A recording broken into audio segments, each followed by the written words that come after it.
Bienvenidos al Centro de Orientación Cristiana Betania de Guadalajara. Estamos en el discipulado temático para la preparación de líderes, digamos en la Escuela de Líderes. El programa y el plan de estudio está relacionado con doctrina y edificación. En este caso vamos a hablar de la doctrina. El tema 1, empezando desde el Génesis, es la caída y la promesa de restauración. El objetivo central de este tema es traer una comprensión clara acerca del pecado y sus consecuencias, y también acerca de la promesa de la expiación. Las metas de la enseñanza es indicar la condición en la que el hombre fue creado, cuál era su estado antes de la caída del pecado de Adán y Eva. También, en segundo lugar, enseñar el concepto del pecado y señalar las consecuencias del pecado. En tercer lugar, explicar el porqué de la necesidad de la expiación. Y en cuarto lugar, enfatizar el amor de Dios revelado al preparar un plan de salvación para el hombre. El texto clave que vamos a usar es Génesis capítulo 3, versículo 15. Que es la sentencia de la caída. Pondré enemistad entre ti, entre Satanás y la mujer, entre tu simiente, es decir, la simiente de Satanás, y la simiente suya, la de la mujer. Esta te herirá en la cabeza, y tú la herirás en el calcañar. Así que el primer punto es la condición original del hombre. Dios creó al hombre a su imagen y a su semejanza, como nos revela el Génesis, y lo puso como corona de toda la creación.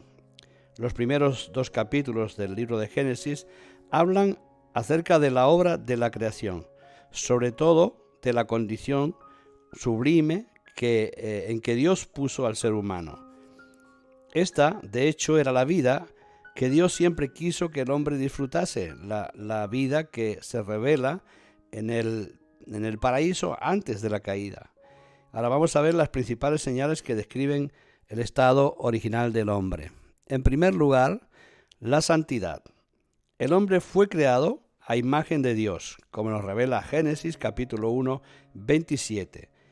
Esto significa que el carácter y la gloria de Dios estaban sobre el ser humano. Sus pensamientos y sus actos eran completamente puros y su vida era reflejo de la santidad de Dios. Es decir, el hombre fue creado en perfecto, en el sentido en relación con Dios, con una santidad plena, una inocencia absoluta, y que sus pensamientos y sus actos estaban completamente limpios de cualquier pecado.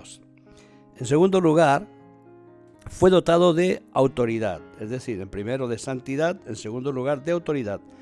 El Señor revistió al hombre de autoridad y le dio poder para dominar sobre toda la creación. Lo tenemos escrito en Génesis capítulo 1, versículo 26. Nos dice que incluía tanto el mundo físico como el mundo espiritual. La autoridad del hombre era sobre el mundo físico y el mundo espiritual. El hombre tenía autoridad y derecho sobre todo el planeta Tierra. Lo leemos también en Salmos capítulo 115, versículo 16. Nos dice: y toda la naturaleza estaba bajo su dominio.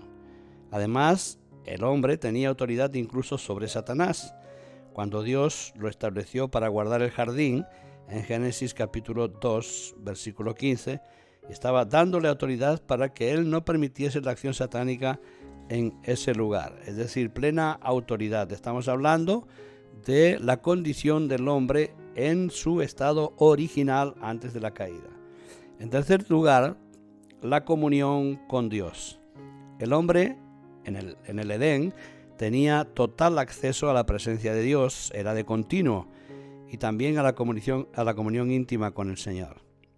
Ellos, por decirlo de alguna manera, eran amigos, aunque uno era creador y el otro creado. Eran amigos, pues el propósito de Dios era una comunión íntima con sus criaturas, especialmente el hombre. Así que el propósito del Padre era llenar toda la tierra de hombres que tuviesen comunión perfecta con Él. Es decir, como vemos, el propósito de Dios era absolutamente glorioso para el hombre, lo cual se perdió, como vamos a ver después. También fue dotado de toda prosperidad. Dios puso al hombre en una condición de abundancia plena, tanto física como emocional y como espiritual. Todo debía servir para su bienestar. Génesis capítulo 1, versículos 29 al 30, que te invito para que los leas, los versículos que yo pronuncio en este estudio. De esta manera correrás por la Biblia y podrás ver lo que estamos diciendo, comprobarlo a través de la Escritura y practicarás también lo que es el manejo de la Sagrada Biblia. La naturaleza estaba en orden y era fructífera. No había enfermedades, hablamos del huerto del Edén, no había muerte. El cuerpo del hombre era perfecto. Su alma tenía paz interior total. Su espíritu era uno con el Señor. Y la felicidad no era un ideal a ser buscado, sino que era una realidad disponible en todo momento. En quinto lugar, fue dotado de eternidad. El ser humano fue creado para la eternidad. Eclesiastés capítulo 3, versículo 11 nos dice que Dios puso eternidad en el corazón del hombre. Cuando Dios sopló en su nariz el aliento de vida, que en hebreo es ruach, y se puede traducir también como espíritu, Génesis capítulo 2, versículo 7 es donde Dios hace el soplo del espíritu sobre el hombre, le dio la condición de vivir eternamente y por consiguiente la muerte no era parte de su existencia, en ese estado original del hombre creado. En sexto lugar, le dio responsabilidad. El hombre recibió de Dios también responsabilidades. Debía dominar sobre la creación usando la autoridad que le había sido delegada, la autoridad recibida, y también debía multiplicarse y llenar toda la tierra, porque esto era un mandamiento que lo vemos en Génesis capítulo 1, versículos 26 al 28. Y además de esto, él recibió la tarea de defender la creación contra la acción del diablo. Cuando el Señor le ordenó guarda el jardín del Edén, en Génesis capítulo 2, versículo 15, podemos deducir que se refería al único peligro que podía amenazarlo, que era la acción de Satanás. Por lo tanto, la responsabilidad de cuidar el huerto era absolutamente suya. Después, más adelante, podemos ver que esa responsabilidad se traduce no solamente en el huerto en el sentido físico, sino nuestra alma, nuestro espíritu es el lugar donde Dios ha sembrado su regeneración, que lo veremos después, y también tenemos una responsabilidad para cuidar ese jardín glorioso que es nuestro espíritu. En sexto lugar, el libre albedrío. Dios creó al hombre inteligente y libre, siempre entendiendo que la libertad del hombre nunca puede transgredir los propósitos de Dios. Dios se va a ocupar de que eso no ocurra. Así que este libre albedrío, que es una realidad en cuanto a responsabilidad de decisiones, también está sujeto al plan de Dios, que nunca va a ser alterado por mucha libertad que se nos haya sido dada. El hombre podía escoger y determinar su propio camino. Esto lo podríamos estudiar más profundamente, pero lo vamos a decir así, porque así es como nos interesa entenderlo en principio, entre tanto que estamos aprendiendo. Y por esa razón el hombre respondería de sus decisiones. Dios quería ser amado y no solamente obedecido, sino que se obedeciera por amor. Sin embargo, había una gran condición para que el hombre conservase su estado original de bendición. Debía someterse completa y voluntariamente a Dios, es decir, plena obediencia, como vemos en Génesis capítulo 2, versículos 16 al 17. En el punto 2 vamos a hablar de la caída del hombre y sus consecuencias. En primer lugar, la primera consecuencia. Vamos a hablar primero de la consecuencia.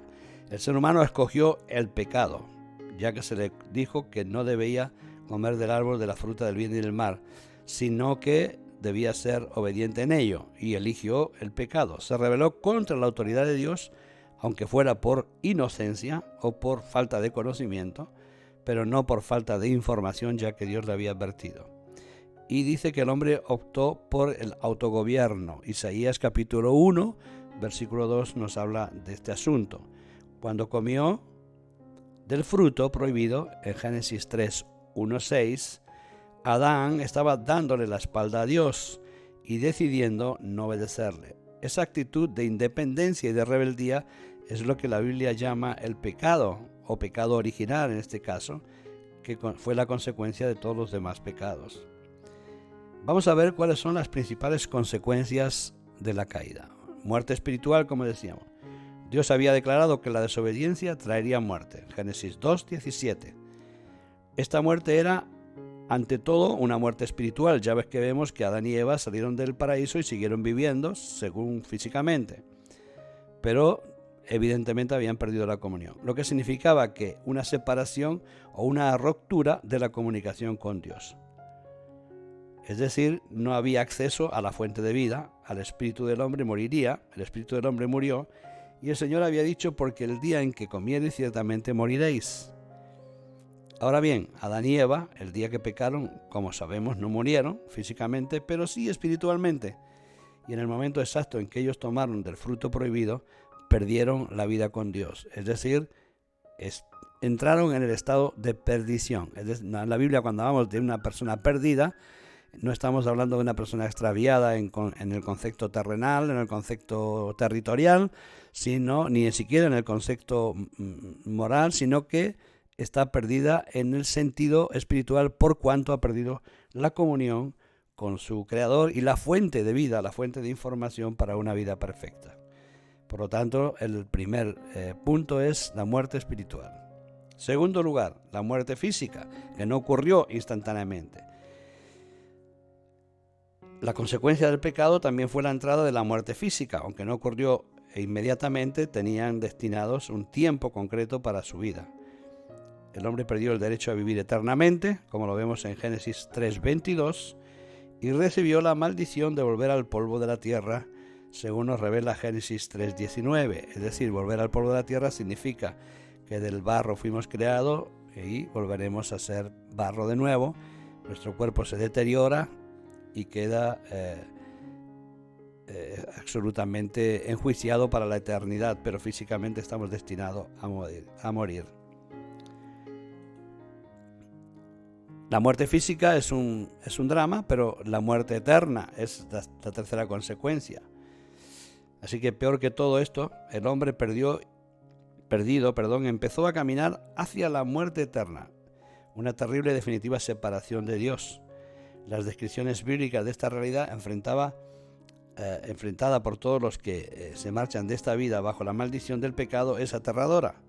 El infierno, en Marcos capítulo 9:43, que es el lago de fuego, o la segunda muerte, está en Apocalipsis 20:14-15, son expresiones diferentes que definen la misma verdad, una eternidad en angustia, dolor, desespero, lejos de la presencia de Dios.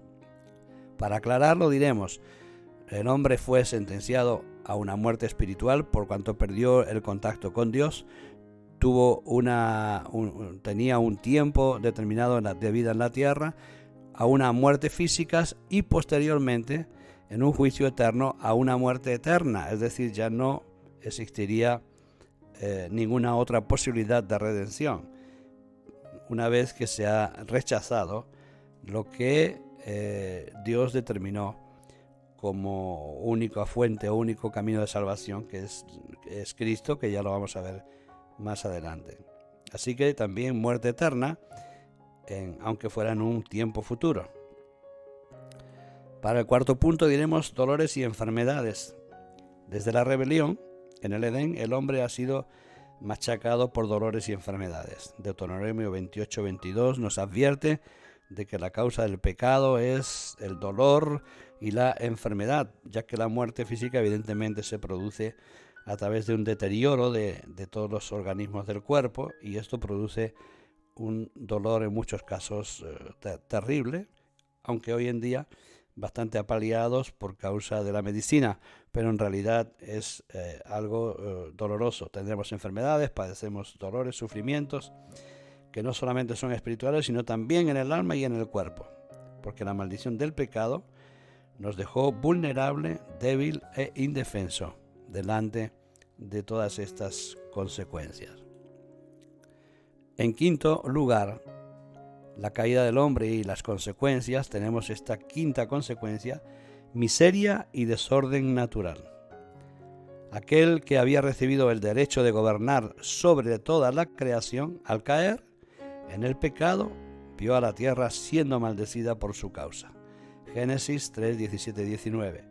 Desde entonces se estableció la pobreza, el desorden y la vida se puso difícil. Toda la naturaleza se desestabilizó y el caos se estableció en el mundo. Lo vemos en Romanos 8:20. Léalo, por favor, porque de esta manera podrá entender lo que estamos hablando. Satanás empezó a gobernar en la tierra y una vez que el hombre que poseía ese derecho se sometió a él. Es decir, el hombre tenía que sojuzgar la tierra, cuidarla y demás, pero una vez que caímos, la palabra de Dios en Pablo dice que aquel que es vencido se hace esclavo del que le venció. Por lo tanto, si Satanás venció en el paraíso a Adán y Eva, pues automáticamente quedaron esclavos de Satanás y Satanás se ocupa de andar en la tierra y darle vueltas para tratar de encontrar a quien devorar, aun cuando Dios no ha perdido su dominio absoluto sobre la tierra, sino que todavía Él es el rey y Satanás vive en la tierra como en un principado. La sexta consecuencia es la esclavitud espiritual. Cuando el hombre dejó de obedecer a Dios y atendió a la voz de Satanás, se convirtió en su rehén. Fue dominado por él a través del pecado. De la condición de autoridad que Dios le dio en la tierra, el hombre pasó a ser el esclavo de Satanás. En Juan 8:34 vemos relacionado este tema y en Romanos 6:16. Por haber usado mal el libre albedrío, la libertad que Dios le dio, perdió ese derecho y aún esforzándose el hombre no encontró el medio para librarse de esa esclavitud, que esto nos está llevando evidentemente a la segunda parte, a la de redención, pero estamos hablando ahora de la condición del hombre en cuanto a la caída y a la promesa. Y en sexto lugar, contaminación de toda la raza humana. La maldición de la caída no se limitó simplemente a la primera pareja, sino que pasó por genética a toda la raza humana. Adán perdió la gloria de Dios y engendró hijos en esta condición, exentos de la gloria de Dios, como vemos en Génesis capítulo 5, versículo 3. Y comenzando de allí, todos los hombres nacieron bajo la maldición del pecado, como nos narra Romanos capítulo 3, versículo 10. Eso significa que el hombre es pecador por herencia o por naturaleza heredada, según el Salmo 51:5 y Romanos 5:19, y también por conducta en Romanos 3:23, 5:12. Quiere esto decir que nacemos bajo la condición de hombres y mujeres pecadores, pero la conducta posterior suma y añade pecados relacionados ya con la ley de Dios que no podemos cumplir de ninguna manera. Así que vamos al punto 3, que es la necesidad de la expiación. Dios no abandonó al hombre en el pecado, aun cuando deshizo la comunión, tenía un plan y propuso un plan en su pensamiento eterno, en su operación interna. Podía habernos abandonado. De hecho, podía haber abandonado al ser humano en el pecado, pero no lo hizo. Cuando vio que había desobedecido en el Edén, el Señor tuvo que traer sentencia por sus actos. Pero prometió herir a Satanás a través de su descendencia, Génesis 3:15. Es decir, esto que hablamos de la mujer, que Satanás la heriría en el calcañar y la mujer pisaría su cabeza. De ahí vendría la descendencia, que después sabemos que es Cristo, para darnos la posibilidad de retornar al estado original que había en ese paraíso. Había una necesidad de expiación, es decir, expiación significa un sacrificio para aplacar la justicia divina. La sangre de un justo tendría que ser derramada como propiciación, como pago, digamos, por este pecado. Es decir, Dios dijo, yo voy a restituir, pero hay que pagar un precio. Pero ¿cómo hacerlo? Si todos los hombres eran pecadores, tenía que ser una sangre justa, tenía que ser alguien justo, y no había nadie justo. ¿Cómo hacerlo? Si todos los hombres son pecadores, si después de Adán no hubo ningún justo sobre la tierra, ¿quién podría pagar ese precio para cumplir la justicia divina sentenciada por la caída? Bien, aquí vamos. Punto 1. Un cordero muerto desde antes de la fundación del mundo. Dios es omnisciente, Él sabe todas las cosas. No solamente es omnisciente, ni solamente sabe todas las cosas, por cuanto Él tiene decretos, propósitos, que son determinaciones eternas que han de cumplirse. Cuando creó al hombre, seguramente que Él sabía que éste se revelaría. Seguramente no, seguro, que sabía que éste se revelaría, pero no obstante lo creó y previamente preparó un plan de salvación. Cuando el Señor encontró al hombre después del pecado, quitó las hojas de la higuera, eso es en la historia bíblica, que cubrían su desnudez. Ustedes saben la historia, que ellos se avergonzaron al escuchar la voz de Dios, los cubrió con una piel de un animal, que está narrado en Génesis 3, 7 al 21. Es decir, por primera vez, para cubrirlo con la piel de un animal, tuvo que ser derramada sangre en el Edén. Y esta sangre apunta a la salvación que vendría en el corazón de Dios por la muerte de su Hijo, Jesús, que ya estaba decidida desde antes de la fundación del mundo. Por eso a Cristo se le llama en la Biblia el Cordero que fue muerto desde la fundación del mundo, o desde antes de la fundación del mundo, en Apocalipsis 13:8. Y fue exactamente ahí, en el mismo escenario en el que el hombre cayó, donde Dios apuntó hacia el sacrificio de la cruz. Es decir, todo esto que ustedes saben y han oído hablar del sacrificio de los corderos y de las ofrendas de animales para la expiación del pecado original y de los pecados en general, tiene una relación con esa inocencia que representa el cordero.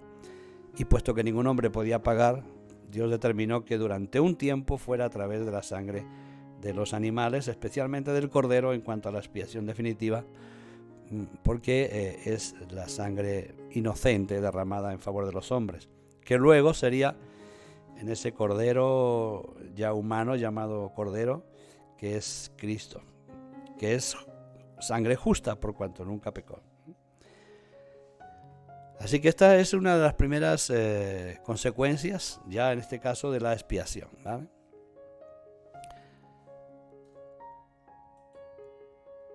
La salvación prometida. En Génesis capítulo 3, versículo 15, Dios prometió que aplastaría la cabeza de la serpiente, que es Satanás, a través de un descendiente de la mujer, es decir, el hombre, lo cual nos hace pensar la gran importancia de la mujer en la Biblia, que en muchos casos y en muchas religiones se ha pretendido llevar, incluso en la cristiana evangélica, se ha pretendido rebajar a grados insospechados, pero la mujer es casi, por decirlo de alguna manera, pieza más importante que el hombre. Aunque Dios usa el proyecto de liderazgo con los hombres, la mujer tiene una relevancia muy, muy importante en la Sagrada Escritura. Dice que él estaba refiriéndose a Jesús, este descendiente, y desde entonces el Señor confirmó generación tras generación esa promesa a través de los profetas de un Salvador, de un Mesías, de un Rey de Reyes, que vendría a pagar el precio del pecado, lo cual podemos leer en Isaías capítulo 35, versículo 4. En el punto 3 de esta necesidad de la expiación, vamos a hablar de la salvación prefigurada. En todo el Antiguo Testamento, la necesidad de la expiación está destacado antes incluso que la ley de Moisés. Los hombres que se relacionan con Dios creyeron desde el principio en la promesa del Salvador y mostraron su fe y quebrantamiento a través del derramamiento de sangre. Vemos el caso de Abel, Génesis 4:4, Noé en el Génesis 8:20, Abraham en Génesis 15 del 8 al 10. Son algunos ejemplos. Después, en la ley, Moisés estableció el sacrificio de animales como una obligación religiosa y continua para hacerles entender la necesidad del pago de la expiación. Dios estaba así, a través de los animales, prefigurando la obra expiatoria de Cristo, la sangre de su Hijo, que un día sería derramada sobre la tierra en favor de los pecadores. Así que concluyendo este tema de la caída y la promesa, como vemos es muy sintetizado, pero nos dará una idea concreta y comprimida de este proceso, de este tema 1 de la caída y la promesa, ¿no? Concluyendo, el hombre le dio la espalda a Dios, se rebeló haciéndose así merecedor y heredero de toda la maldición del pecado, pero el gran amor de Dios se reveló en el hecho de que Él hubiera preparado también un plan de salvación antes mismo de que el hombre cayera. Ya estaba preparada la solución. Tenemos que saber que Dios nos deja entrar en situaciones sin problemas, pero también tiene la conclusión y la solución a esos problemas también en sus manos. Por lo tanto, entramos, pero tenemos también soluciones en las manos del Espíritu de Dios. Así que durante esta semana sería bueno que compartieras con alguien que no conoce a Cristo las verdades que has aprendido en este estudio. Dejamos aquí este tema y vamos a hacer un segundo vídeo para lo que están viendo en pantalla, que es la obra de la cruz, ¿vale? La obra de la cruz. Vamos a ver en el próximo vídeo. Bendiciones, que Dios te bendiga y nos vemos en el próximo. Oramos. Padre, en el nombre de Jesús te damos gracias por todo tu amor y misericordia, por esa obra redentora que soluciona esa terrible caída que hubo en el paraíso, Señor. Y te damos gracias porque tú tienes un plan de salvación, Señor.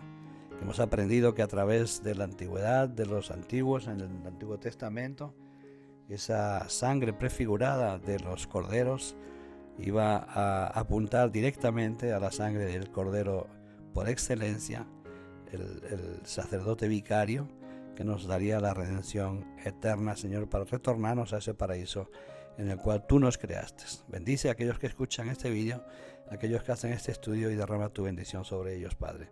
Gracias por todo, Señor, en el nombre de Jesús. Amén.